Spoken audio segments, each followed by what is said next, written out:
The revelations now televised, a platform for you and I, an outlook with full heart and clear eyes. Now, these are just my thoughts, truth on how I feel on these topics I reveal. Please know my toll, I always keep it real. Can't face the word if you can't face facts. For your time, just open up your mind. That's it, just live, think big, now take that. With God in me, this here was made by design. Yeah, the revelation will be televised. REVELSations.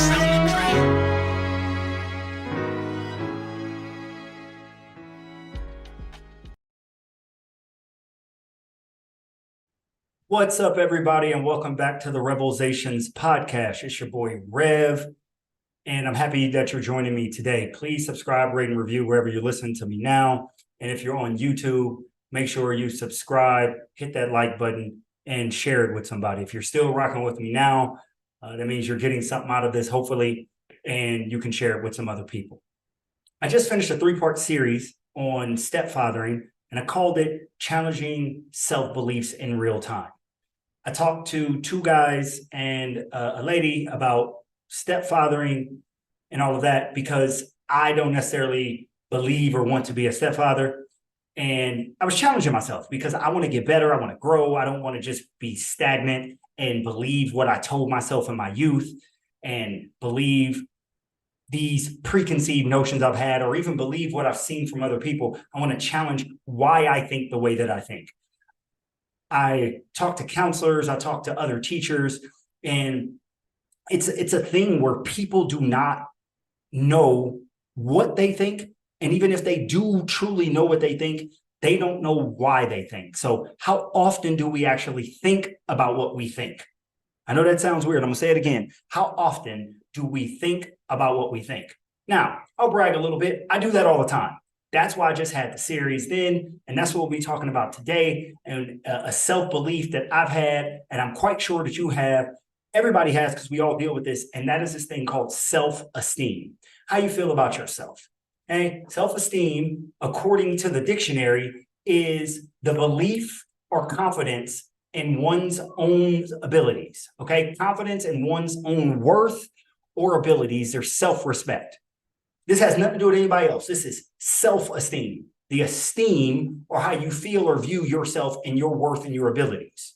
The question is, how often do we allow other people's opinion of us to affect our self-esteem, positively or negatively? Most of the time, it's for the negative, for being honest. You could think you're the most handsome person. You could think you're sharp. You could think you're fly, beautiful, whatever. And you go out, and especially if it's somebody you like or somebody you want to pursue and they reject you, you begin to think that there's something wrong with you. That is a natural thing. I've dealt with that. I've heard of others dealing with that. And if you're being honest, you have dealt with that as well. But why? It is self-esteem. So why would someone else's view of me change my view of me? It should be my confidence in my own abilities and self-respect. And then what is confidence?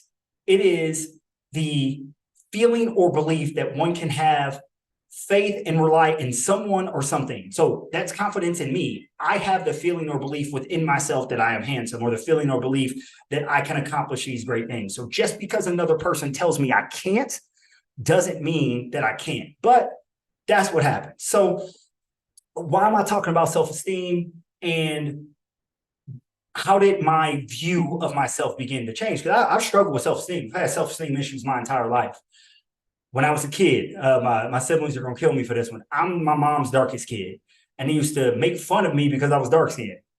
And I was like, oh, it's something wrong with that, because my peer group, my siblings, didn't necessarily like it. Girls would reject me because I was really short when I was a kid. Oh, you're cute, but you're just like a little boy, so get away. And this would really hurt me, and it would affect how I saw myself. So I thought it was something wrong with being dark. I thought it was something wrong with being short at the time. Now I stand 6'1", so I'm no longer short. And I've come into the confidence that my skin tone is a blessing from God. Some may think it's beautiful, others may not, but I have the self-esteem that I like it. So how did I get there? And I'm gonna talk to you about something that's a little odd, but it'll make sense. So I'm gonna ask you a question. Question is, do you like mayonnaise? I know it's weird. You're like, how does that have anything to do with self-esteem? But just rock with me for a minute. Do you like mayonnaise? I don't like mayonnaise. Rev does not like mayonnaise. I think it's some of the most disgusting stuff ever created in the history of mankind. Mayonnaise does not say good. Please don't put it on my sandwich. I have gone to burger places. I've gone to sandwich places, and I tell them no mayonnaise. No mayonnaise, no mayonnaise, no mayonnaise. They will put mayonnaise on my sandwich, and if I have already driven away from the establishment, I'll just throw it away. I've literally thrown a whole sandwich out of the window before. Forgive me for littering, but I don't like it. I refuse to eat it. But the question is this: I don't like mayonnaise, but do you think the makers of Hellmann's care if I don't like mayonnaise? Okay, Hellmann's is the #1 selling mayonnaise brand in the world. I don't like it. They don't focus on me. They focus on themselves, making the best product possible and marketing that product to those that do. They're not worried about me. They're like, you know what? Not everybody's going to like me. I'm mayonnaise. Not everybody's going to like it, but somebody will. Okay. Then the other question I ask is, do you like ketchup? I do. I like ketchup. Put some ketchup on my fries, put ketchup on my burger. Ketchup is probably the only sauce that I like. I don't like a lot of condiments. Anybody that knows me, like, they're like, oh, Rev, you eat bland food. You know what? It tastes good to me. Right. So Heinz is the #1 seller in the world. Some of you out there have said, no, I don't really like ketchup. Do you think Heinz cares? Heinz has been rocking for years. They make millions upon millions of dollars per year. So it says in 2020, 197.92 million Americans use Heinz ketchup. That's a lot of people. That's not all of America. That's a lot of people. So some people reject Heinz. Some people reject Hellmann's, like me. But Hellmann's is still rocking on, bringing home over 400 million in revenue each year. But if they allowed their self-esteem to be affected by the fact that I didn't like them, they may not put out their product. They may not try again, or they may say there's something wrong with our product. No, there's nothing wrong with that. It's just not my flavor. So in the same way, when I begin to look at people rejecting me, either relationally or jobs, it doesn't mean that there's something wrong with me. It actually doesn't even mean there's something wrong with them. I'm just not their flavor, or they're not my flavor, and that's okay. So ask yourself, where has your self-esteem been affected by someone else? Has it been because you got rejected from a job and the job tells you you don't have the qualities we're looking for? Or even if they say something negative like, oh, you're terrible, we would never hire you. Look, their vision of you is not a reflection of your value. It's the truth. Okay? I've been rejected for jobs that I'm more than qualified for. Does that mean there's something wrong with me? No, I'm just not the right fit for that job. But there's a lot of other jobs. Just like I don't like Hellmann's. They're not a right fit for me, but they have a lot of other customers in the world. Heinz has a lot of other customers in the world. So, do you like mayonnaise? Yes or no? Well, if you like mayonnaise, good. Do you have mayonnaise options? Hellmann's is there for you. If you don't like mayonnaise, Hellmann's doesn't care. They're going to keep making their mayonnaise. They're going to keep doing their thing, and they're going to keep bringing home bank every single year, racking up money after money after money, not worried about those of us who do not like it. So this isn't about being cocky. This isn't about saying, oh, if you reject me, there's something wrong with you. No, not necessarily. There could be. Sometimes we get out here and we reject people. And I say we, talking about myself as well, we reject people that might be best for us, friends, relationally, jobs, or what have you. But you have to ask yourself, why am I rejecting, or why was I rejected at the time? It could be a multitude of reasons, but it doesn't necessarily mean it's something wrong with what I'm rejecting, or if I'm the rejected person, there's something wrong with me. Again, there's nothing wrong with Heinz ketchup. There's nothing wrong with Hellmann's.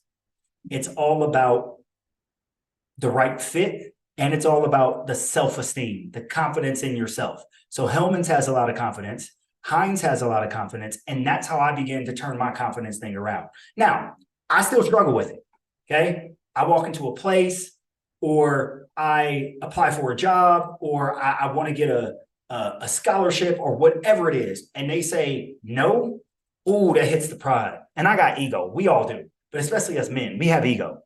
Right? Big, big, big ego. And it rejects. And then you begin to process and think, oh man, there's something wrong with me. Wait a minute, hold on.